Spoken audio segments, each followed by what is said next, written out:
and then the Lord turns it into something. So here we are. So, yeah, that being said, John 4. Excited to get into this. The way that we're going to kind of go this morning, a little bit different than the prototypical way that Eric has set up. I'm not going to be just strictly straight down verse by verse walking us through it, letting the text be the skeleton and the rails that we're running on.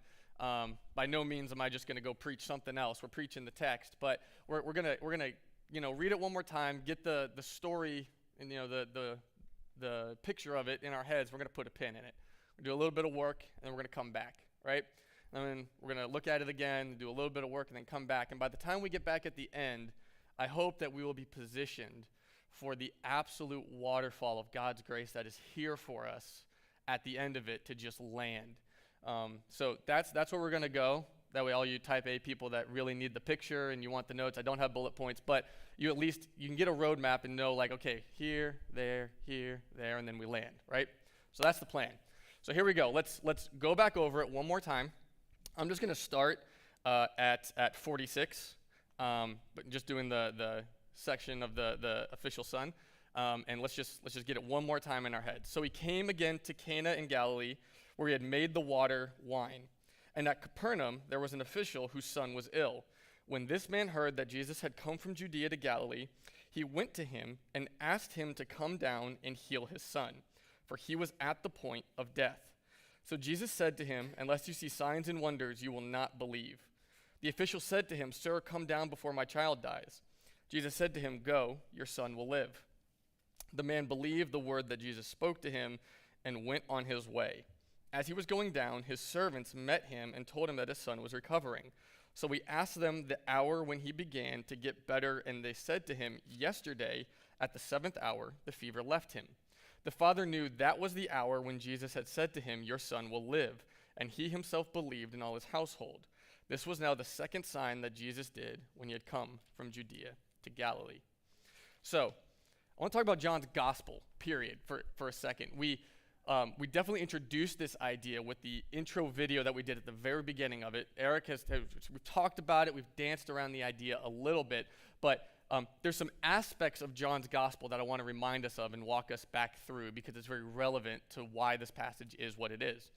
So if you recall, right, in the order of all the gospels, when was John's written?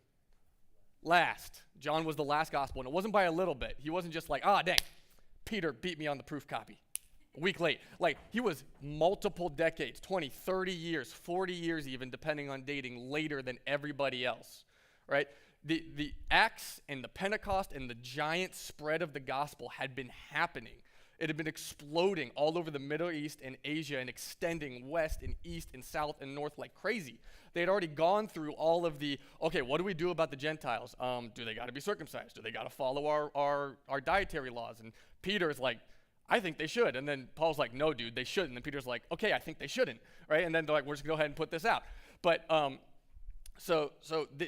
so much has been going on, and what they have realized as they are bringing the gospel to so many disparate people is that they are trying to explain the God of the Bible to people who have never heard of the God of the Bible. They don't know anything about the history of his people, what he's done, other than perhaps some historical details of there was some craziness in Egypt thousands of years ago. The Jewish people kind of did one of these giant loops around this area for a long time, and they settled, and then they looped, and they settled, and they looped, and now they're over here. Like, they don't know much. And so anything that Jesus might come to say about our Father in heaven and the temple, they're just like, yeah, I mean, I know our temple, what are you talking about? It means nothing to me. So John, intentionally, in trying to accomplish his goal, which he states very clearly at the end of the book, in fact, the little heading says, the purpose for the gospel, the purpose for this writing, that you would believe that Jesus is the Son of God, the Messiah, is that he felt it was best to try and recreate the Pentateuch for a people who don't know who God is, right? And so why would he do that? Well, it's because anybody, Samaritan, Jew, any kind of syncretistic mixed Assyrian, Babylonian shoot off of a mixture after they've been exiled and brought back, all of them all of them found everything, and I don't mean like they found it like the founding. They found everything on the Pentateuch, because in the first 5 books of the Bible, all of the core identities and structures of reality are laid out, right? Starting at the beginning, it tells you God is creator and author of all things. He rules over them and he made them. That he made mankind, he made them in his image for a personal relationship with him. That man sinned and fractured that relationship, but God began a story, a mission of redemption. That in the Exodus, he executed the very beginning of this plan, where he is going to start the recreation of a new people via redemption. And if you've never heard this before, I want you to hear this summary of Exodus that I promise you is very, very faithful. But what you have is you have a people that were saved from judgment by the sacrificial blood of an innocent lamb. From that moment, they were led out. They passed through water into a new land where they were christened to be a new people. They had a new kingdom with a new king and a new purpose. And if you asked anybody what that described, you'd say that's the gospel people. And then the Jews who just got into the wilderness would say, yeah, that's what happened to us. That's what our God just did, right? And so he brings them out. And then from there, if you really want to think about what does the rest of Exodus, but primarily something like Leviticus and Numbers do, God is now reorienting every single facet of their lives around their new identity. That you need to have every single piece of what you do, the way you approach medicine, the way you approach relationships, the way you approach judgment, the way you approach your work. All of it needs to now orient around, you are my people, I am your God. Holiness and righteousness is the way that we live. And so he sets up and structures every facet of their society and gives them a place to meet with him, to know him, and to live with him, and how to function that out in their everyday lives, in everything that they do.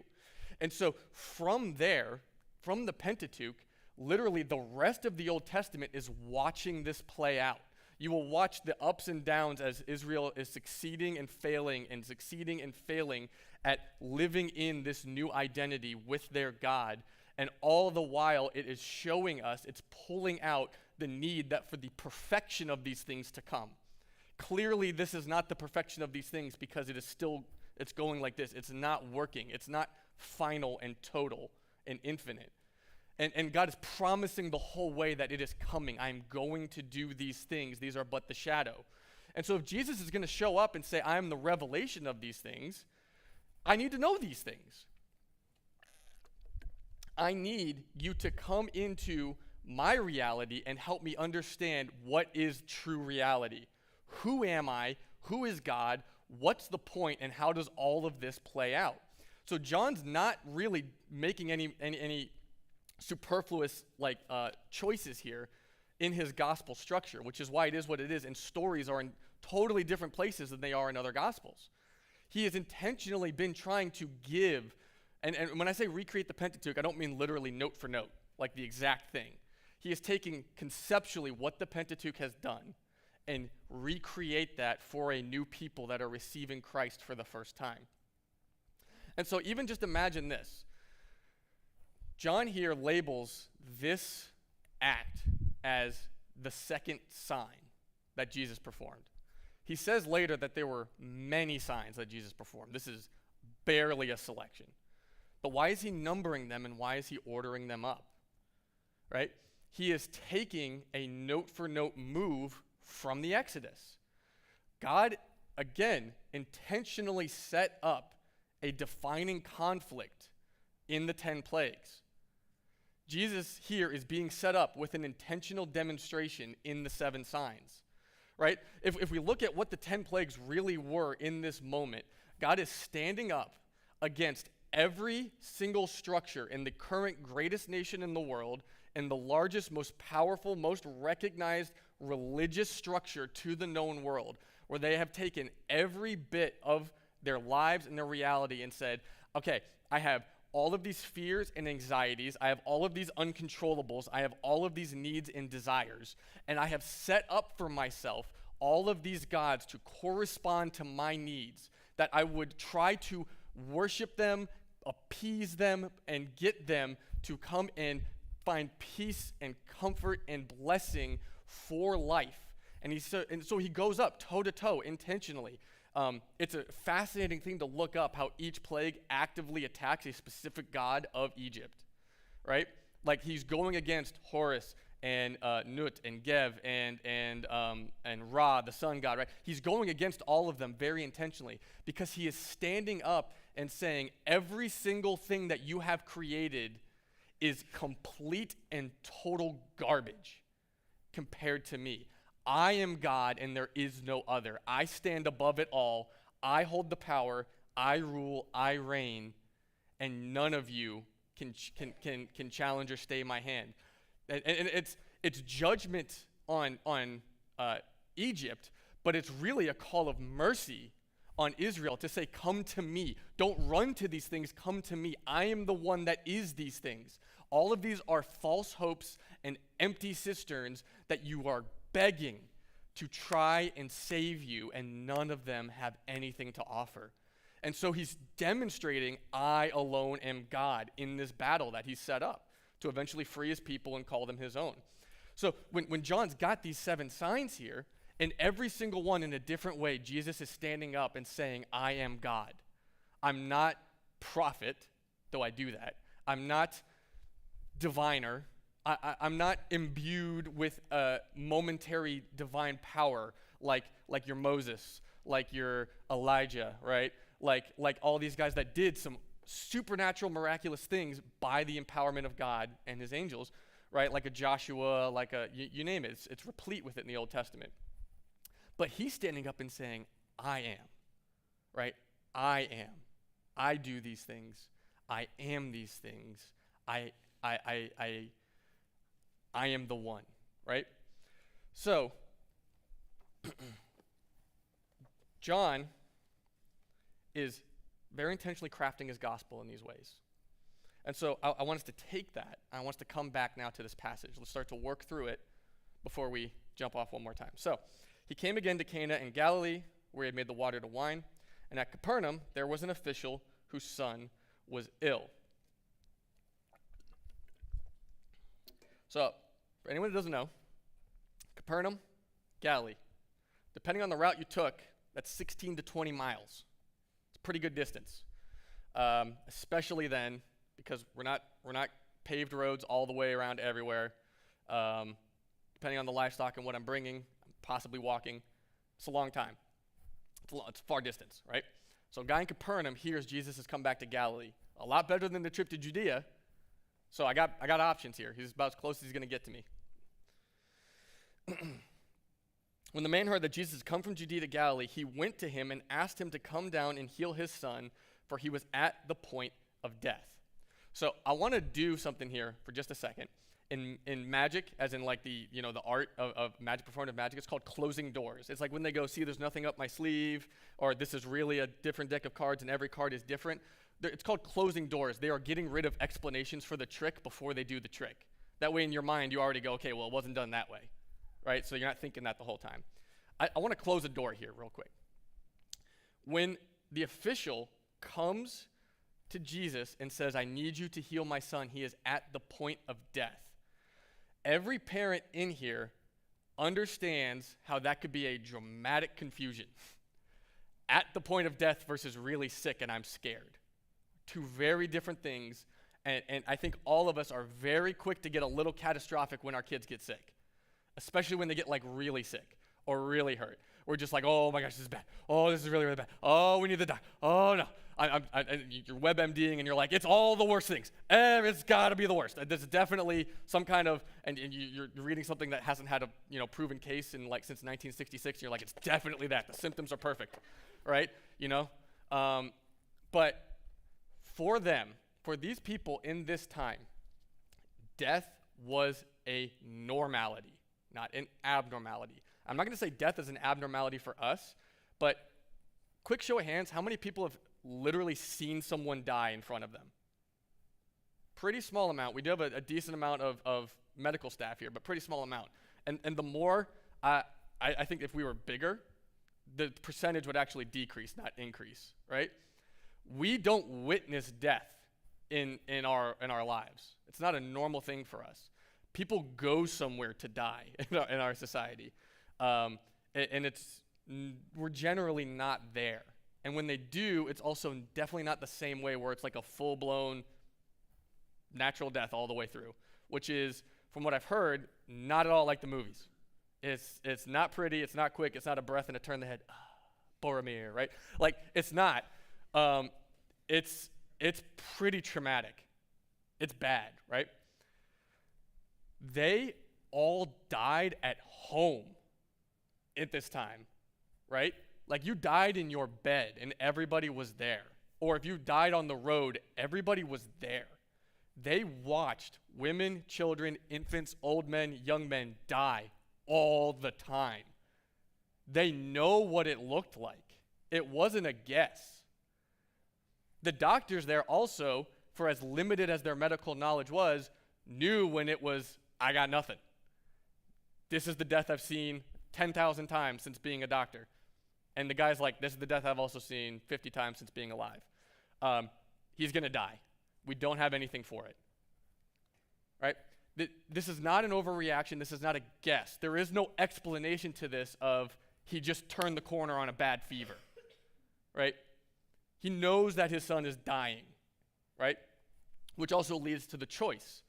It's a desperate choice. He gets up and he goes, I got one shot here. There is a guy who is doing miraculous stuff. He's in Galilee. I'm not a father if I'm not going, right? I gotta go. So, coming back to it again, like I said, 20 miles. 20 miles. He likely didn't bring a lot. He went light so he could go quick. If he kept a good pace, it's 6 to 8 hours. If he went at a normal pace, it's a day. Because again, you can't walk at night. There's no lights, guys. It's literally pitch black. You cannot see. And walking by torchlight literally says to anybody that would try to rob you or kill you on the road, look, here I am. Come get me. You can see exactly how many of us there are, and this is exactly where we are with nothing around us, and go. Right? Like, you just can't do it. It's not safe. You got to band together, you got to group up, and you got to get ready in case someone tries to fall on you in the middle of the night. So, he either booked it or he took the day and this is the next day, but those were literally his only options. So he comes down to him and he says, I need you to heal my son. He is at the point of death. Jesus says to him, unless you see signs and wonders, you will not believe. An official, he presses him again and he says, sir, come down before my child dies. Jesus' criticism here is valid, and it's actually coming even harsher later. The crowds are pretty massive. And even just thinking about this, even if the guy gets to Galilee, he also has to find Jesus. Probably wasn't hard, massive crowd, but like, I really hope I find him quickly. You know what I mean? If he's not out today, seen Jesus? Like, I don't know what else you do, right? I mean, the guy's desperate, but. So anyways, everybody is following him. The fanaticism is growing, and the criticism he's continuing to give to the crowds is that you are here because something exciting is happening and you want to be in on it. You want to be like, I was there, I saw the thing, I did it, I'm on the in crowd, right? Jesus literally, he high-fived me. Like, none of y'all have touched the hand of Jesus, but I have, right? Like, that's the kind of fanaticism and sycophanting that is actually going on, that he's directly calling out. And he's like, you guys are just here because you want stuff. You want me to do things, and you want to be a part of it. You heard about the wedding, and half of you were talking about being there that weren't even there. Right, like this is what's happening. When he does the feeding of the 5,000, miraculously out in the wilderness, and then he crosses the sea. The next morning, everybody follows him, and they show up, and they're like, "Where'd you go?" And he's like, "You're literally here because you're hungry. You just want me to give you more food. You're not even actually here asking about who it was that just did that and what he means for you. You just want my stuff, right?" So.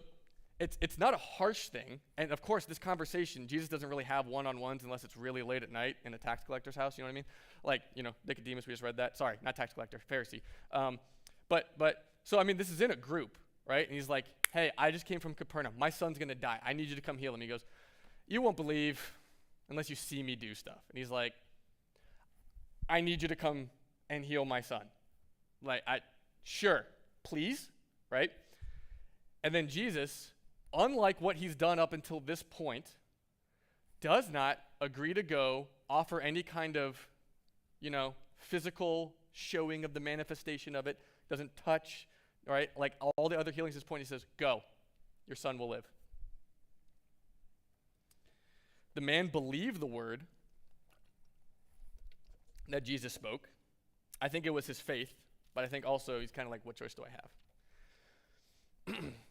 Faith by necessity moment. And went on his way. As he was going down, his servants met him, right? So halfway on his way back. Told him that his son was recovering.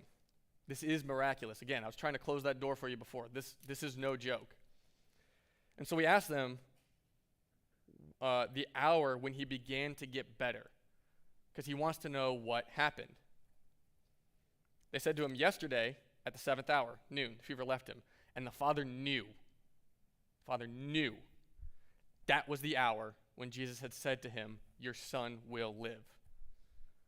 And he himself believed, in all his household. This was now the second sign that Jesus did when he had come from Judea to Galilee. So all of this happens. A desperate father comes to Christ 20 miles away. Gets there, pleads with him. Jesus says, go. It's done. Okay. Goes home, finds out it was done, and he believes. So Jesus speaks, and a boy 20 miles away is healed. What does that mean for us? If you read it flat, you might be tempted to be like, Jesus heals sickness. A lot of us have not felt that to be true. Because he doesn't promise that it's just going to be a fact of life. Faith creates healing. At least not physical healing.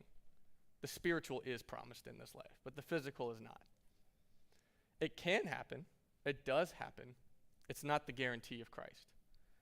And to read it that way is incredibly heretic, and it's incredibly wicked for anyone up here to offer to you. Because that gives you an utterly Egypt-level hope of a God that is going to do things and offer and promise things that has not ever been communicated. So he speaks, 20 miles away something happens. What does that mean? Why is it here? Why is it the second sign? Put a pin in it. We'll come right back. Currently, 2025, we live in what is being called the noisiest time in human history. The noise is not raw noise, although I think every mother would disagree, at least mother of young children. Like, nah, it's pretty raw noise. It's not raw noise. It's not that we're just doing a ton of construction. That 99% of the world's cranes are in Saudi Arabia right now, just building around the clock. That's not the noise. The noise is words. We are talked to at all hours of the day. We spend an average of 7 hours on our phone, and that does not include any screens for any other kind of work or television for any other kind of entertainment. But we are talked to at all hours of the day. And it's not entirely involuntary. It's certainly in part involuntary. We are shouted at. There's been a shift in the understanding of the psychology of advertisement that has happened in the 2010s into the 2020s, where they understand the number one real estate is here. It's not out there, it's here. And I'm finding every way possible to get myself in here, because this is where I make money off of you. And we invite it in. You and your conscience, your inner monologue, are never not on call right now. You are either being talked to or you're inviting people's thoughts and opinions in constantly. And if you really sit and think about it, right? You're scrolling Twitter, that's words, people are talking to you, right? X. You're scrolling X, people are talking to you. You're scrolling TikTok, Instagram, people are talking. Whether you're reading their posts or you're listening. YouTube, shorts, long form, podcasts, music, people are talking to you constantly. Before now, some moments of silence were necessarily baked into your day. And I don't mean, again, silence, because true silence just isn't even possible on our planet. But your conscience was kind of off limits. There was no one to talk to or nothing to talk about. You were alone, and you had to sit, and you had to think, and you had to meditate. The Spirit could push in, could recursively go over your day, over your life. We have to try really hard and be really intentional to do that now. And it's difficult. It's extremely difficult. Because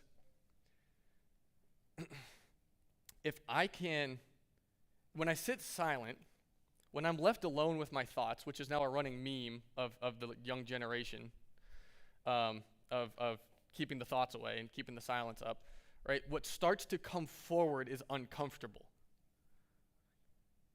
And what starts to come forward is stuff that I don't want to have to process through. Even if it's not just bad, it's difficult. And if I can keep noise up, this never gets to talk to me. I never have to deal with this. And so then what happens is we spend our lives so completely stuck in the exact same place, thirsting and hungering for movement of any kind, that I could get some kind of change going in my life, some kind of growth, if I could get help, if I could get relief, if I could get something moving, because I am in such a place of non-momentum right now, I would be so much better. And so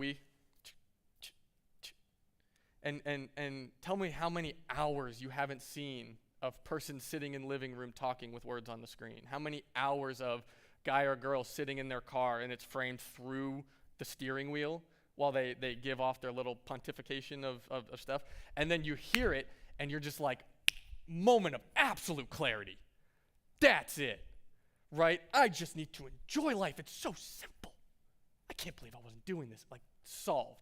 I just need to let go of that thing. It's clear as day. It's right. I am so motivated. I see the path forward. Like, change starts today, baby. I feel it. It's here. And by the time the next one is flipped up, it's gone. You are right back where you were. Nothing at all. There's so many words inundating our minds. So many promises. And here's the problem. They hold no power. They are empty. Powerless words, powerless motivation, powerless and it doesn't matter how true or good or Christian adjacent it can be. It still falls flat. So we come back to the second sign. 20 miles away, Jesus says something will happen, and it happens. The second sign, Jesus has words with power. His words do something. The gospel started the way Genesis started for a reason. How did God create everything? He what? Spoke. He said, let it be, and reality exploded into existence. That everything that was and everything that is not yet came into being because he said, let it. There was no question. There was no maybe. There was no we'll circle back. He said it, and it happened. And in the moment that he speaks, it exists. And then he says, let there be order and invisible, intangible rules that bind the fabric of our reality together. Things like logic, things like rules of science and mathematics, and the very nature of the conscience and the soul, and all of this order that we know is there, but no one could ever touch or see or prove, but it absolutely is there by necessity because we live by it day in and day out. It comes into being because he said, let it.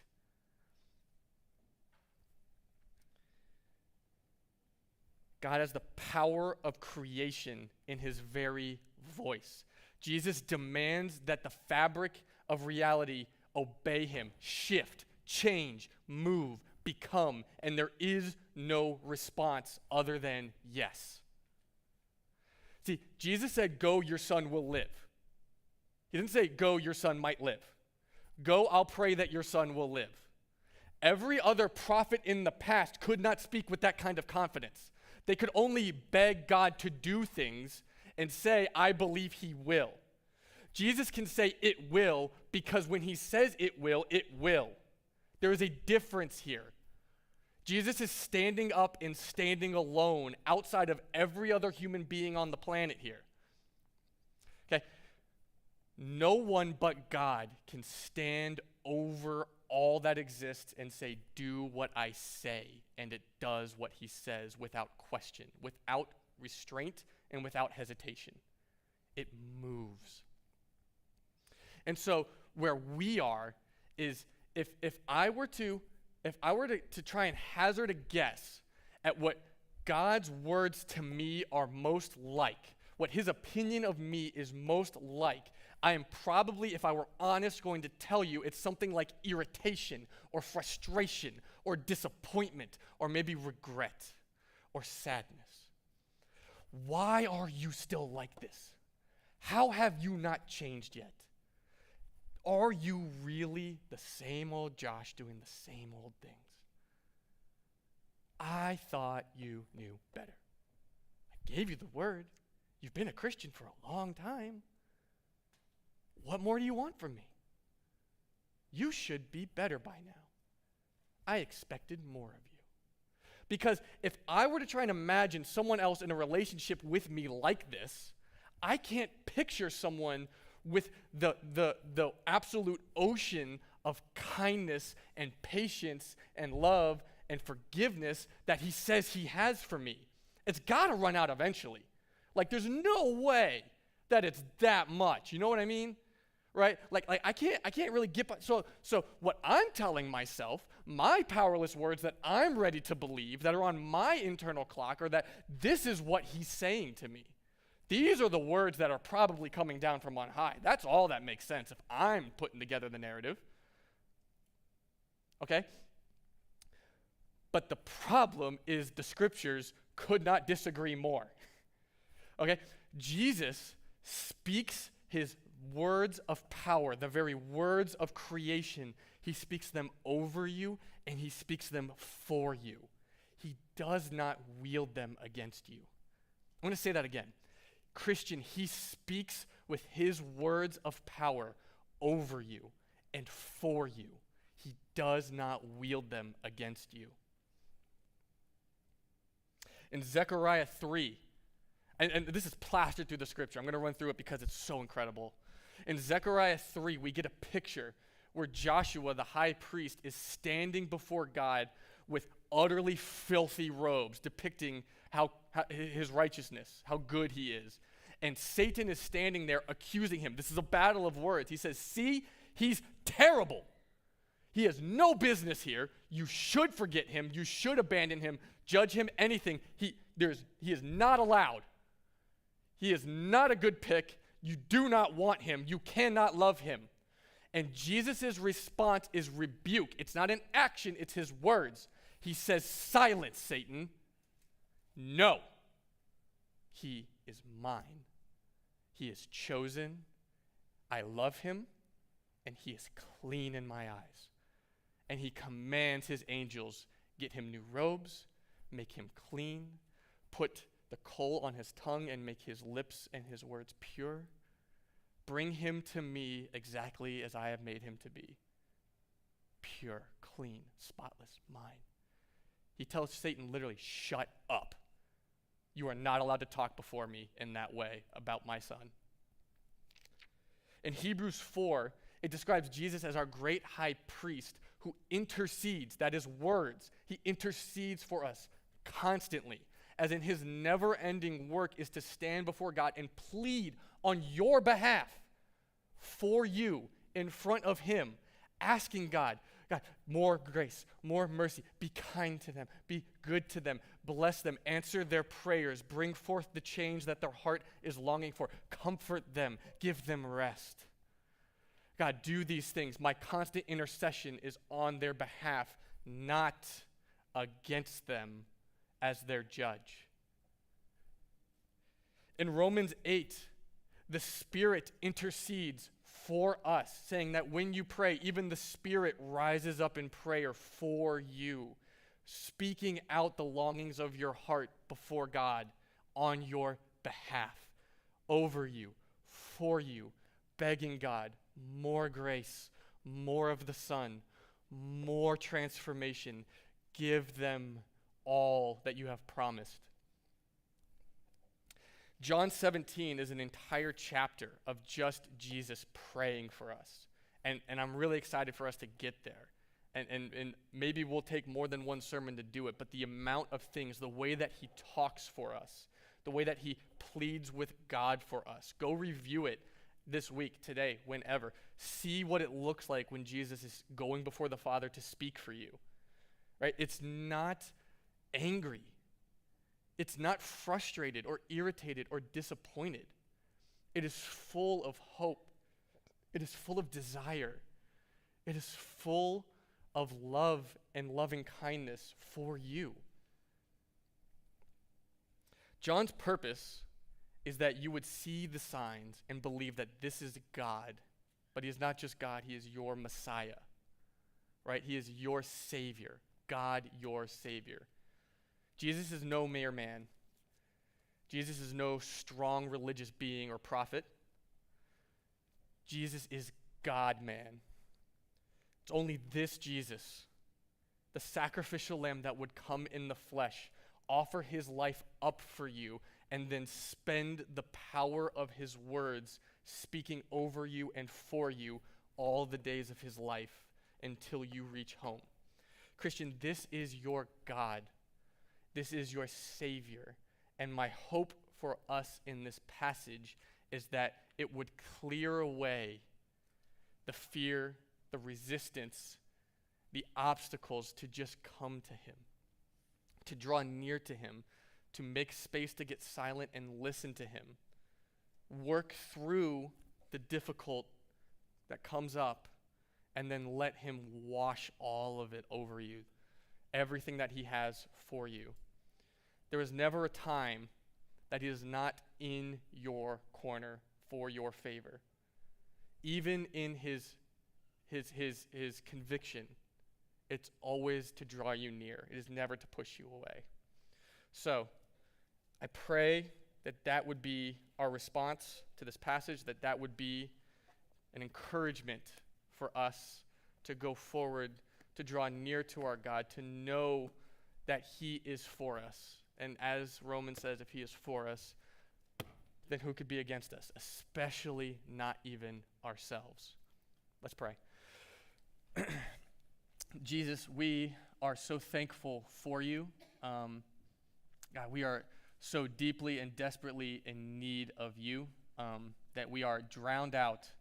Our conscience and the world around us would drown out your voice, would drown out the truth to hear what we need, which is who you really are, how you really feel about us, and what you have truly done for us in sacrificing yourself on the cross and rising again.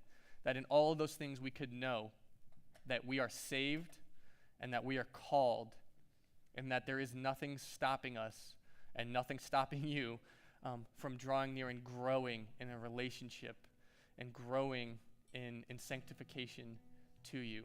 Father, anyone that has not known you in this way, I pray that they would hear you calling to them, calling them out of darkness into light, into a relationship with you, that you have the power to speak salvation over their lives and speak transformation into their lives.